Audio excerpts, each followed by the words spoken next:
berharap kepada Allah, mudah-mudahan kita semua menjadi hamba yang istiqomah. Istiqomah sampai hati kita tergantung di masjid, sehingga kita menjadi orang, menjadi golongan yang akan mendapatkan naungan pada mahsyar, di mana saat itu tidak ada naungan selain Allah Subhanahu wa Ta'ala. Salam dan salawat senantiasa kita berikan kepada junjungan kita Nabi Allah Muhammad sallallahu alaihi wasallam. Allahumma shalli ala sayyidina Muhammad. Jamaah subuh yang saya sebagaimana ayat yang saya bacakan tadi, surah Al-Mu'minun, Allah berfirman, qad aflahal mu'minun. Sungguh beruntung, sungguh berbahagia orang-orang mukmin. Siapa yang berbahagia? Alladzina hum fi shalatihim khashi'un. Itu mereka yang khusyuk di dalam salatnya.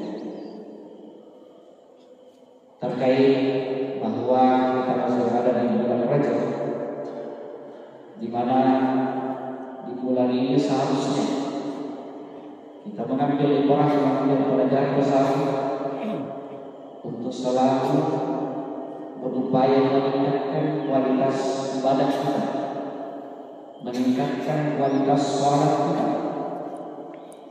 Karena jangan sampai sholat kita tidak ada peningkatan. Dari dulu, dari anak-anak sampai sekarang tidak ada peningkatan. Makanya yang sekalian, orang yang untung adalah orang yang selalu berupaya meningkatkan ibadahnya, meningkatkan baik itu kualitas dan terutama lagi dari segi kualitas ibadah. Suatu saat Jibril mendatangi Rasulullah SAW. Jibril bertanya kepada Nabi yang seolah-olah memuji Rasulullah. Kenapa dikatakan memuji? Karena dia sendiri bertanya, lalu dijawab Rasulullah, dia sendiri menggunakan. Itu pertanyaan memuji. Apa pertanyaan Jibril? Beliau bertanya kepada Rasulullah 3 pertanyaan, yaitu tentang Islam, iman, dan ihsan. Tapi yang saya sampaikan pada kesempatan ini adalah ihsan. Mahwal ihsan. Begitu pertanyaan juga. Ya Muhammad, apa itu ihsan? Maka Rasul menjawab, al-ihsan an ta'budallaha ka'annaka tarahu, fa illam takun tarahu fa innahu yaraka. Ihsan itu adalah engkau menyembah Allah karena engkau melihatnya. Fa illam takun tarahu fa innahu yaraka. Jika kamu tidak melihatnya, tidak sanggup melihatnya, yakinlah bahwa dia melihatnya. Ini jelaskan. Itu ihsan. Jadi untuk mendapatkan ketenangan melalui sholat yang khusyuk, maka upayakan sholat kita termasuk sholat ihsan. Sholat yang ihsan. Orang yang melaksanakan sholat yang sekalian bermacam-macam standar. Standar pertama adalah dia melaksanakan sholat yang sempurna rukunnya, sempurna syaratnya, sempurna gerakannya, sempurna, bahkan wujudnya sempurna, pelaksanaan sholatnya sempurna. Tetapi di dalam sholatnya dia tidak merasa melihat Allah dan juga tidak merasa dilihat oleh Allah. Ini standar pertama. Jadi kelihatan sholat itu sempurna, mulai dari wudhu sempurna, lahiriannya secara media, secara syariat sempurna, sholatnya sempurna, bacaannya sempurna, namun dia tidak merasa melihat Allah dan tidak merasa dilihat Allah. Ini salahnya orang awam, sangat awam, standar pertama. Kemudian standar yang kedua adalah ketika kita sholat, kita sudah merasa diawasi oleh Allah. Jadi dalam pelaksanaan sholat ini kita merasa diawasi oleh Allah, kita dilihat oleh Allah. Dibayangkan kita sekalian, ketika kita melaksanakan sholat, lalu ada orang yang menilai kita di dekat kita, ada orang yang memperhatikan kita, terus menerus gerakan kita diperhatikan, bacaan kita diperhatikan, bahkan sampai kehusuan kita diperhatikan, maka sholatnya orang begini pasti berbeda dengan standar yang pertama tadi. Pasti berbeda. Pasti kita akan berupaya semaksimal mungkin menyempurnakan sholat kita.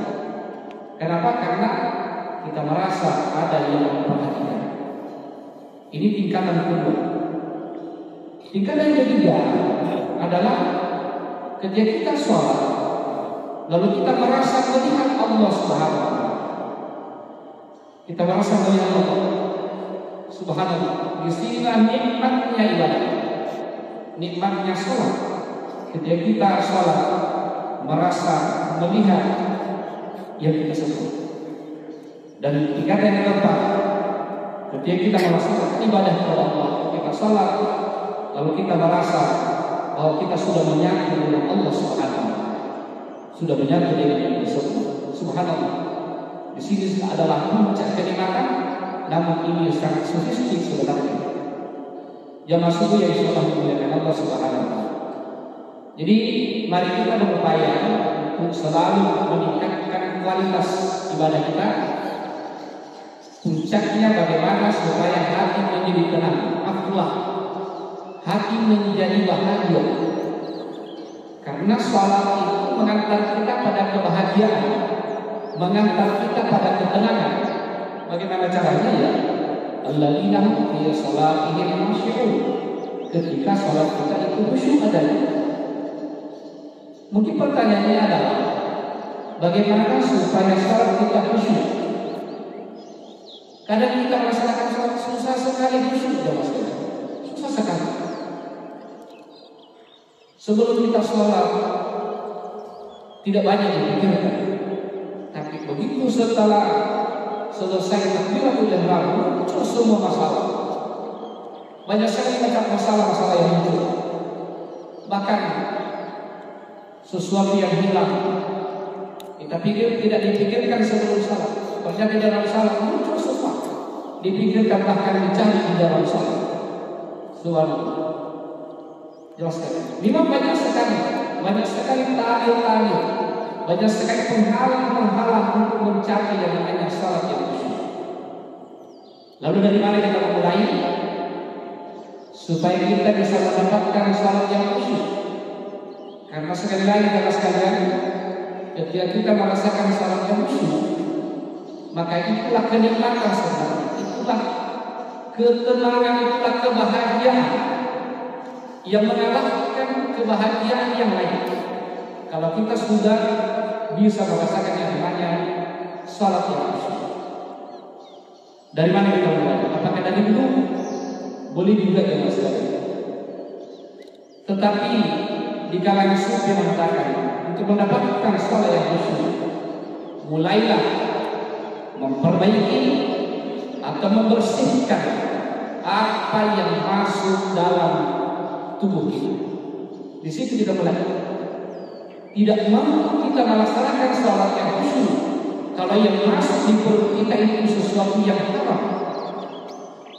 Hasil korupsi misalnya, hasil riba misalnya, atau bahkan yang nyata-nyata haram. Makanan yang haram, minuman yang haram kita konsumsi, lalu kita pergi salat, jangan harap kita akan mendapatkan salat. Maka bersihkan itu guys. bersihkan makanan dan minuman. Yang kedua, bersihkan pakaian kita. Wa thiyabaka fatahhir. Bersihkan pakaian kita. Jangan harap juga akan mendapatkan sholat yang khusyuk kalau pakaian kita ini berasal dari yang haram, hasil korupsi, kasih pakaian, kasih beli baju, sarung dan sebagainya. Tapi itu sesuatu yang asalnya dari yang haram. Susah kita mendapatkan sholat yang khusyuk kalau kita jadi susah. Maka bersihkan diri, bersihkan diri ini, baik fisik kita, pakaian kita, dari hal-hal yang haram. Kalau itu sudah bagus, sudah bersih, insya Allah kita sudah mulai ke tangga pertama untuk mendapatkan yang namanya sholat ini. Kemudian setelah itu, jadi ini panjang persiapan ya sekalian. Kalau kita mau mendapatkan suatu kenikmatan panjang, ya. Setelah itu perbaiki juga cara kita berwudu. Di wudu jangan harap akan mendapatkan salat khusyuk kalau saat kita wudu tidak khusyuk. Makanya di wudu itu harus perhatikan. Wudu dengan menggunakan air. Tidak bisa menggunakan air mungkin karena air tidak ada atau kita dalam kondisi sakit. Maka ganti dengan air. Bagi orang yang junub harus mandi wajib. Ini yang sekalian pendahuluan sebelum kita melaksanakan sholat. Kenapa harus berwudu? Ini ada filosofinya yang sekalian, yang harus diperhatikan baik-baik. Kalau dalam surah Al-Maidah ayat 6, di situ dijelaskan hanya 4 anggota badan yang wajib dibersihkan saat kita berwudu.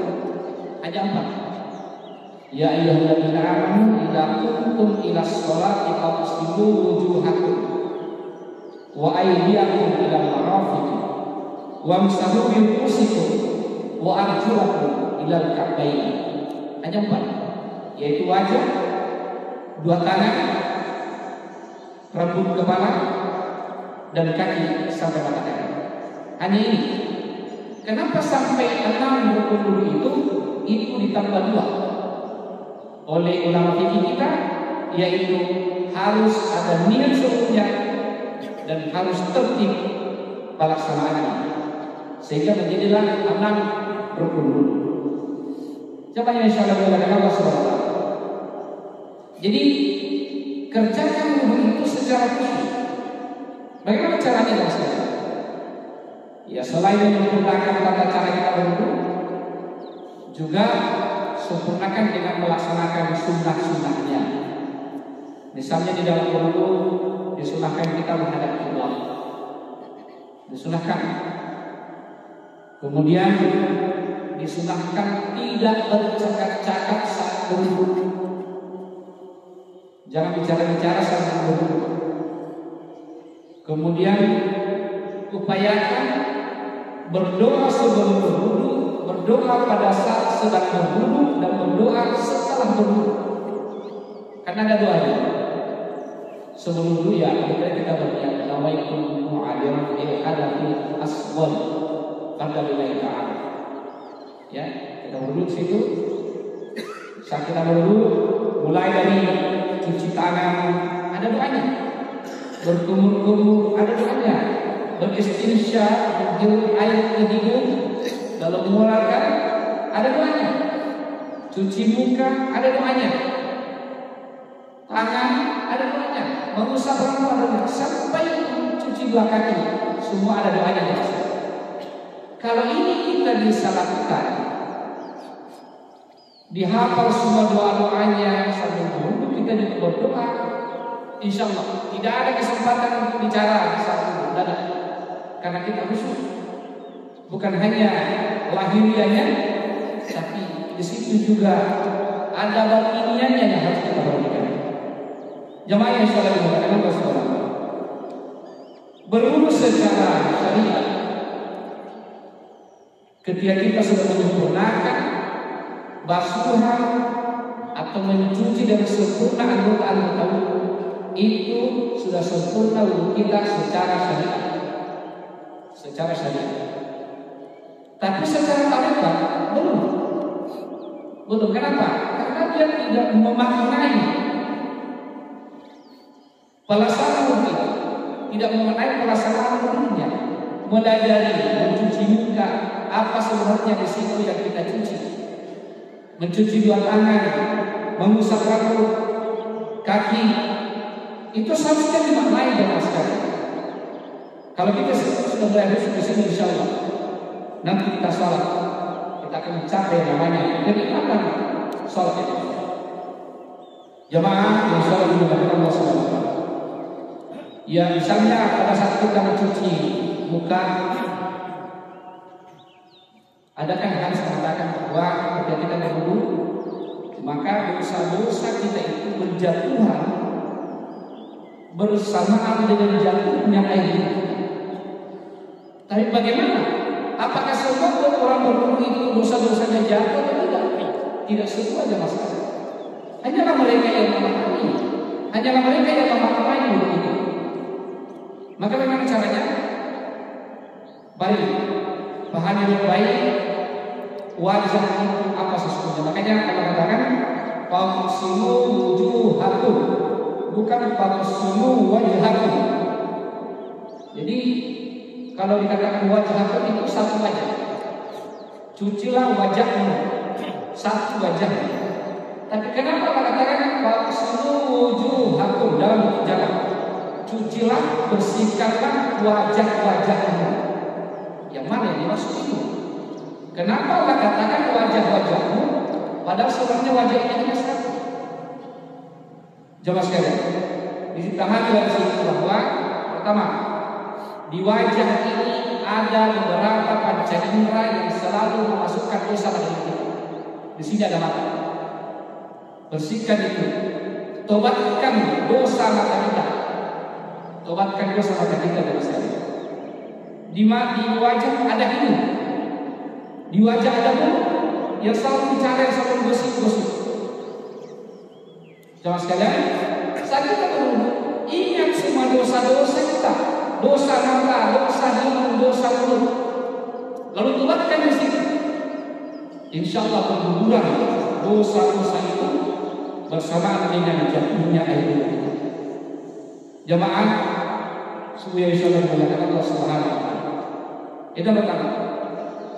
Selanjutnya kita pahami wajah. Kenapa sampai dalam jamaah? Maka ternyata wajah itu juga berlapis-lapis pengertian, berlapis-lapis. Seperti kulit bawang, dibuka kulit luarnya, ternyata di dalamnya masih ada kulit. Dibuka lagi, di dalamnya masih ada kulit. Dibuka lagi, di dalamnya masih ada kulit. Begitu juga wajah-wajah kita jangan sekali. Bukankah biasa orang dari wajahnya menjadi sombong, menjadi takabur kepada orang lain, karena merasa cantik, merasa gagah, maka sadari itu, buka itu. Sama sekali. Bukankah juga biasa karena persoalan wajahnya sehingga merasa dirinya lebih daripada yang lain. Mungkin ada wajah pejabat, ada wajah karena kayanya dia, ada wajah karena keturunannya. Singkirkan semua itu jangan sekalian, bahwa inilah menjadi penghalang-penghalang yang menjadikan kita merasa ada, merasa lebih daripada yang lain. Kalau ini bisa kita lakukan, insyaallah sampai di sini wudu kita sudah bisa. Kita melangkah pada tangan, mencuci tangan sampai sini. Tangan dalam bahasa Arab adalah yadi, ya, yadi. Yadi ini kalau dua tangan. Biasanya dimaknai dengan tangan. Tangan seperti yang kita lihat tangan. Tapi jangan sekalian, oleh ahli tasawuf kita mengartikan tangan itu bukan hanya ini di kaum, tangan kita seperti ini, tapi dia power, artinya kekuasaan, tangan kekuasaan. Boleh jadi tangan kita ini pernah bertanda tangan yang palsu, menandatangani yang tidak sewajarnya ditandatangani, mengambil sesuatu yang bukan hak kita. Ini semua ditobatkan, dibersihkan saat kita berwudu. Maka saat mencuci tangan yang bergumuran dosa-dosa kita, sebagaimana jatuhnya air wudu kita di sini. Jamaah sekalian, mengusap sebagian rambut kepala. Ya, ada yang melaksanakan wudu itu dengan mengusap semuanya satu kepala. Kalau Imam Syafi'i minimal 3 helai rambut itu sudah sah. Makanya dikatakan birusikum, sebahagian rambut kepala. Ya, jamaah sekalian, apa maknanya di sini? Bahwa di dalam kepala ini ada pikiran, ada akal kita. Itu juga dosa-dosanya, dosa pikiran kita, dosa keyakinan kita, dosa akidah kita ditobatkan saat kita berwudu. Maka insyaallah Allah ampuni dosa-dosa pikiran kita, dosa-dosa akal kita mulai saat kita berwudu. Jamaah sekalian, kemudian selanjutnya mencuci kedua kaki sampai mata kaki. Kenapa harus mencuci kaki? Karena kaki juga yang menyebabkan badan kita mendapatkan dosa. Kalau dia salah langkah, gentayangan kemana-mana. Maka tobatkan juga, bayangkan juga dosa-dosa yang dilakukan oleh kaki kita dan tobatkan saat kita berwudu. Maka insyaallah berwudu dari dosa-dosa kaki kita. Di sini sudah bersih jamaah sekalian. Itu sebabnya setelah kita berwudu dibacalah doa. Asyhadu an la ilaha illallah wa la syarika lahu wa asyhadu anna Muhammadan abduhu wa rasuluh. Allahumma ij'alni minat tawwabin waj'alni minal mutatahhirin waj'alni min ibadikas shalihin. Ya Allah, jadikanlah aku minat tawwabin, hamba-Mu yang bertobat. Kenapa kita baca itu? Karena tadi waktu kita berwudu sudah bertobat. Minat tawwabin. Ini tawab ini mensucikan batin kita, suci batinnya kita. Waj'alni minal mutatahhirin, jadikanlah kami, jadikanlah aku ini hamba-Mu yang bersih. Mutatahhirin itu adalah lahiriah, jadi lahiriah bersih, batinnya bersih. Waj'alni min ibadikas shalihin, dan jadikanlah tergolong hamba-Mu yang saleh. Subhanallah. Baru kita sampai di wudu sudah ada kekhusyukan di sini, sudah ada kenikmatan di sini. Kemudian yang sekali selanjutnya, upayakan setelah wudu jangan ada lagi urusan dunia yang kita urusi. Jangan lagi singgah-singgah gosip. Kalau perlu dan kalau wudu sampai ke tempat sholat, di situ hanya diisi dengan zikir kepada Allah SWT. Zikrullah. Inilah yang dimaksud. Ketika kita berwudu di rumah, lalu kita menuju ke masjid, kalau wudunya seperti tadi sempurnanya, kita berjalan menuju ke masjid, maka inilah yang dimaksud. Langkah kaki itu luar biasa, mengangkat kaki kanan diangkat derajatnya, mengangkat kaki kiri dihapus satu-satu. Sehingga orang yang rajin berjamaah, maka dia akan tinggi derajatnya di sisi Allah SWT dan akan mendapatkan derajat kehormatan di mata sesamanya. Tapi orang seperti itu caranya dengan. Jadi upayakan. Dan berwudu kalau kita jauh orang dari rumah, makanya semakin jauh kita ke tempat salat berjamaah semakin tinggi pahalanya. Kenapa? Karena sepanjang jalan kita hanya isi dengan zikir. Sepanjang jalan hanya kita isi dengan ingat kepada Allah Subhanahu. Kemudian baru kita melaksanakan salat.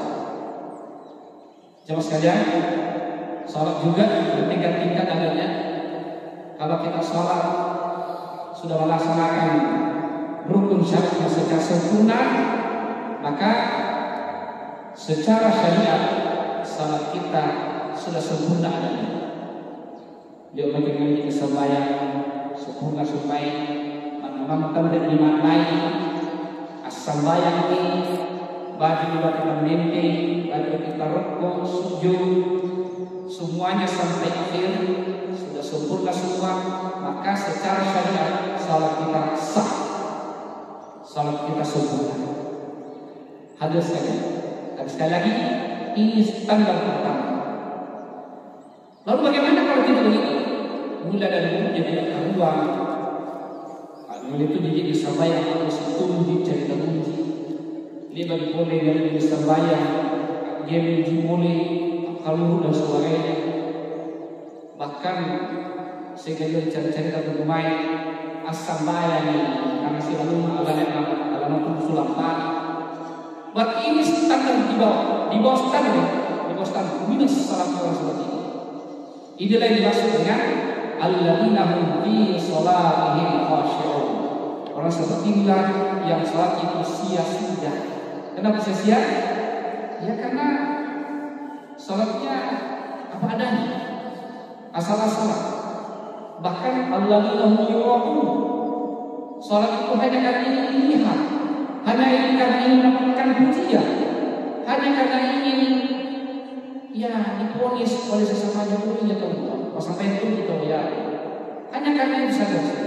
Maka salat yang seperti ini adalah di bawah standar, minus.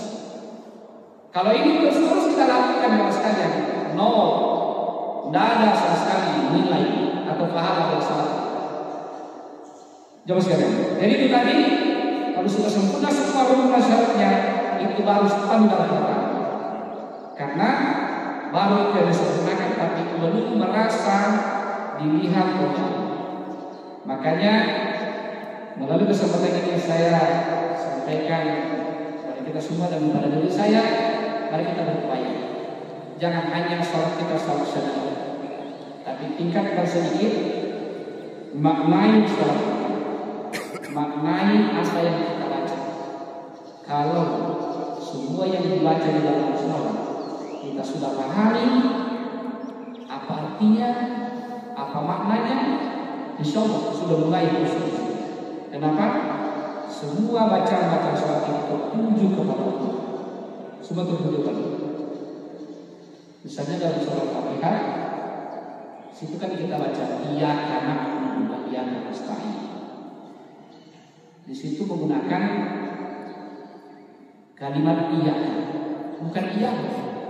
Tapi dari kalau iyahu hanya kepadanya, kalau dikatakan kepadanya, maka yang disembah itu jauh sekali. Bisa jadi tidak ada di depan, hanya kepadanya saya akan menyembah. Tapi kalau dikatakan iyaka, hanya kepadamu, itu ada di depan kita, ada di depan kita. Itu iyaka na'budu wa iyaka nasta'in. Kan bedakan di situ. Makanya ketika kita salat kita rasakan kehadiran Allah di dekat kita, rasakan kehadiran Allah pada saat kita salat. Bahkan saking dekatnya Allah kepada kita, dalam Al-Quran Allah berfirman, wa ana aqrabu ilaihi hablum warid. Aku lebih dekat kepadamu daripada kita. Jamaah yang salat Allah Subhanahu. Tingkatkan kualitas ibadah salat kita untuk mendapatkan salat yang khusyuk. Semua yang dibaca dalam salat bertuju kepada Allah Subhanahu wa taala, mengagungkan Allah, pujian kepada Allah, membesarkan Allah, itu kita lakukan pada saat itu. Makanya sekali lagi dalam sekalian, mari kita berupaya meningkatkan kualitas ibadah kita seiring dengan usia kita dan kita sudah tua, sangat naik, sangat kurang tepat, sangat tidak cocok. Kalau kita sudah tua, lalu bacaan salat belum kita pahami. Ada orang puluhan tahun salat, walaupun arti surah Al-Fatihah belum tahu. Bagaimana kita bisa dengan salat? Jadi apa yang dibaca dalam surah Al-Fatihah, kalau khusus sudah baca Al-Fatihah, bacaan surah, imam di depan membaca surah, kita pahami artinya yang dibaca surah. Khusus sekali kita salat. Kenapa? Hati ini mengikuti makna-makna bacaan imam di depan. Apalagi kita sendiri baca. Di situ khususnya salat kita. Jadi di sini pentingnya untuk kita selalu belajar dan belajar untuk mendapatkan puncak maksimal dan ibadah yang baik. Jadi kesimpulannya bahwa semua ibadah yang kita lakukan itu harus ada pendahuluan, harus ada persiapan. Kalau tidak, nanti salat, nanti di dalam salat harus setengah mati manusia, tidak mungkin ya. Sama juga Ramadan ini. Sejak sekarang di bulan Rajab kita persiapkan diri untuk menikmati Ramadan. Gimana caranya? Ya dari sekarang. Latih diri kita, kurangi dosa kita, perbanyak tobat kita. Biasakan untuk kita baca Al-Quran dari sekarang. Biasakan kita puasa sunnah dari sekarang, salat tahajud dari sekarang. Kalau ini sudah terbiasa dilakukan, maka bulan Ramadan itu untuk menikmati. Kalau tidak ada persiapan sebelumnya, maka Ramadan nanti ibarat penjara bagi kita. Kenapa? Sisa sekali, luar biasa. Ramadan yang ancaman pada kita, laparibat yang bisa, lakurir yang bisa, secara bisa terjadi. Kenapa? Tidak ada pendahuluan. Tapi kalau ada pendahuluan, insya Allah sekali lagi Ramadan kita nikmati. Itulah sebabnya sehingga banyak orang dia nikmati Ramadan. Maka begitu Ramadan mau berakhir, dia menangis. Kenapa menangis? Bersekali rasanya berpisah dengan Ramadan. Kenapa seperti itu?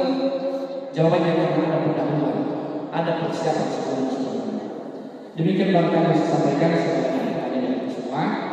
Insyaallah kalau kita berupaya meningkatkan ibadah kita kepada Allah, kualitas ibadah kita semuanya, mulai dari sholat, zakat kita, puasa kita, haji kita, dengan cara selalu ada pendahuluannya, ada persiapan-persiapannya, sehingga ibadah kita lakukan khusyuk dan insyaallah. Demikian kita hidup bersama. Mohon maaf tidak komentar. Assalamualaikum warahmatullahi wabarakatuh.